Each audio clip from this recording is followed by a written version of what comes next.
Hello students, hope you all are healthy and welcome once again to my class. Today we'll continue the revision of chapter 2 of geography, that is inside our earth. So students, today we'll start with the third layer of earth, that is the core.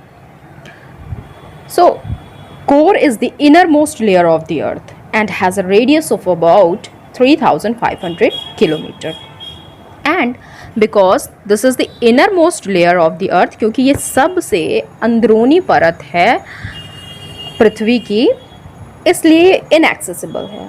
This layer is most inaccessible, means we can not reach. This layer is out of the way. यहाँ we can not reach to this layer because this is lying around the centre of the earth. It is the heaviest part of the earth. ना सिर्फ ये सबसे अंदरूनी परत है बल्कि ये सबसे हैवीएस्ट पार्ट है, अर्थ का सबसे हैवीएस्ट पार्ट है. सबसे लाइटर पार्ट कौन है? क्रस्ट. एंड उससे ज़्यादा भारी कौन सा है? मेंटल. और सबसे ज़्यादा भारी कौन सा है? Core. Because core is made up of निकल एंड फेरस. निकल and ferrous, Fe ferrous means iron. निकल and iron. Thus it is called knife.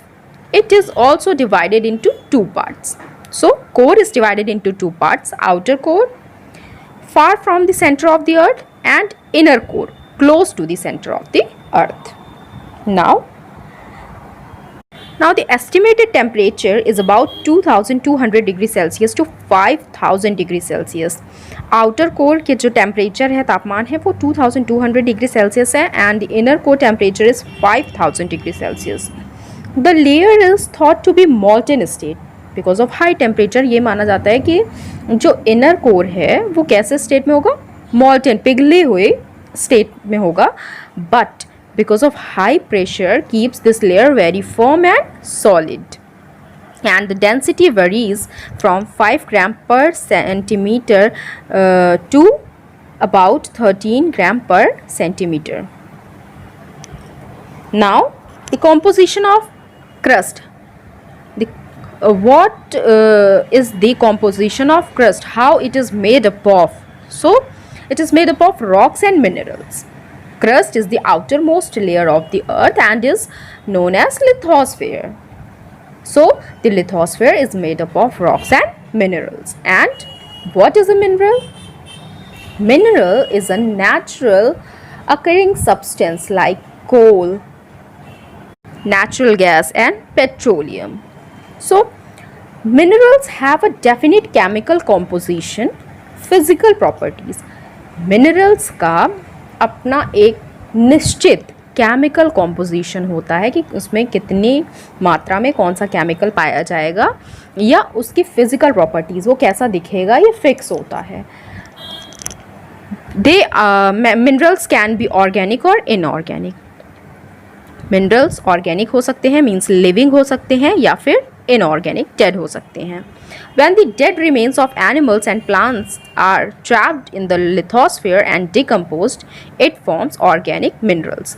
जब जानवर या प्लांट्स मर जाते हैं और दफन हो जाते हैं अर्थ की सतह के अंदर, मिट्टी के अंदर, लिथोस्फीयर के अंदर, और बाद में डिकम्पोज हो जाने के बाद ये क्या बन जाते हैं? Organic mineral, just like fossils. For example coal, natural gas and petroleum are natural occurring metals and non metals.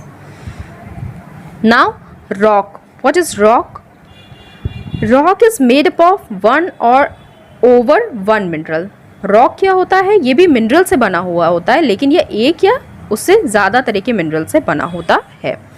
As they are made up of one or more than one mineral, they are rarely have a definite chemical composition. इसलिए rocks का कोई fix या कोई definite chemical composition नहीं होता है. The lithosphere has rocks of different size, shape, colors and textures. So rocks have different shapes and sizes and colors and textures also. The rock having minerals in large amount is called an ore. वो rock, वो चट्टानें जिसमें ज़्यादा बड़ी मात्रा में minerals पाए जाते हैं, उनको हम क्या कहते हैं? ओर. Minerals are extracted from these rocks which are very useful for humans, for example petroleum, gold, diamond, coal, etc. Now types of rocks. Rocks कितने तरीके की होती हैं? So rocks can be divided into 3 types. 3 तरीके की mainly rocks होती हैं। The first one is igneous rocks, second one is sedimentary and the third one is metamorphic rocks. What is igneous rocks? The word igneous comes from the Latin word ignis, which means fire. So what is the meaning of igneous? Means fire. These rocks are called igneous rocks because they were formed by cooling of molten magma. और इनको igneous rocks क्यों कहते हैं? क्योंकि ये मॉल्टन magma के ठंडे हो जाने के बाद जो रॉक्स बनती हैं उनको हम इग्नियस रॉक्स कहते हैं। And these rocks are also called primary rocks. Igneous rocks are also called primary rocks because these were the first rocks to be formed. तो अगर हम रॉक साइकिल में देखें तो पहली जो रॉक बनती है वो कौन सी होती है? प्राइमरी रॉक्स या igneous rocks. And all the other rocks are made from them. और बाकी सारी जो रॉक्स होती हैं जैसे कि सेडिमेंट्री और मेटामॉर्फिक रॉक्स जो होती हैं वो ये इग्नियस रॉक्स से बनी हुई होती हैं। Now igneous rocks are of 2 types, intrusive igneous rocks and extrusive igneous rocks. The cooling, first one is intrusive igneous rocks. The cooling of these rocks is slow because the cooling takes place below the surface of the earth. Intrusive igneous rocks ये भी मॉल्टन magma होता है लेकिन इसको ठंडा होने में बहुत टाइम लगता है। क्यों? क्योंकि इसका जो कूलिंग प्रोसेस है वो अर्थ की सतह के अंदर होता है, अर्थ की सरफेस के अंदर होता है। And example of this type of rock is granite, gabbro, diorite etc. are some examples of intrusive igneous rocks. Now, extrusive igneous rocks. The cooling of these rocks is very rapid because the cooling takes place on the surface of the earth. Extrusive igneous rocks जो होती हैं वो जल्दी ठंडी हो जाती हैं क्योंकि इनका जो कूलिंग प्रोसेस होता है वो अर्थ की सरफेस के ऊपर होता है। So the process is very rapid, the cooling process is very rapid. And example of this type of extrusive igneous rocks is andesite, basalt, obsidian, pumice etc. Characteristics of igneous rocks. These rocks are hard and compact. These rocks do not occur in distinct layers or strata.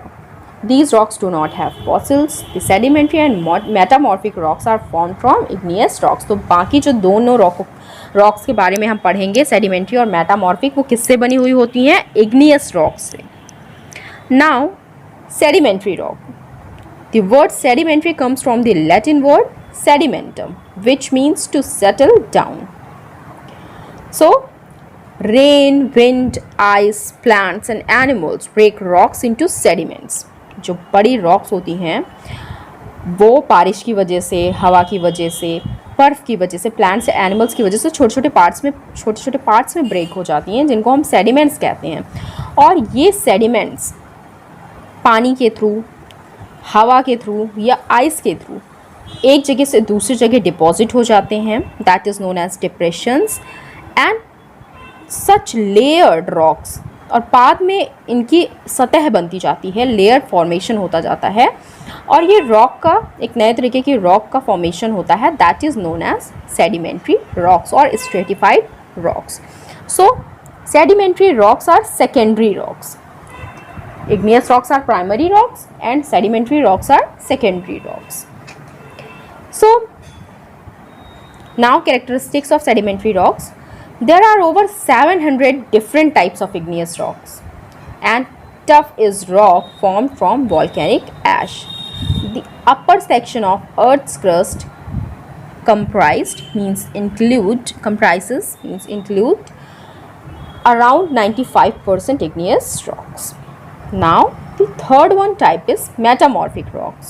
What are metamorphic rocks? The word metamorphic comes from the Greek word metamorphos, which means change of form. Some rocks within the lithosphere experience some changes because of high pressure or high temperature or both. These rocks are called metamorphic rocks.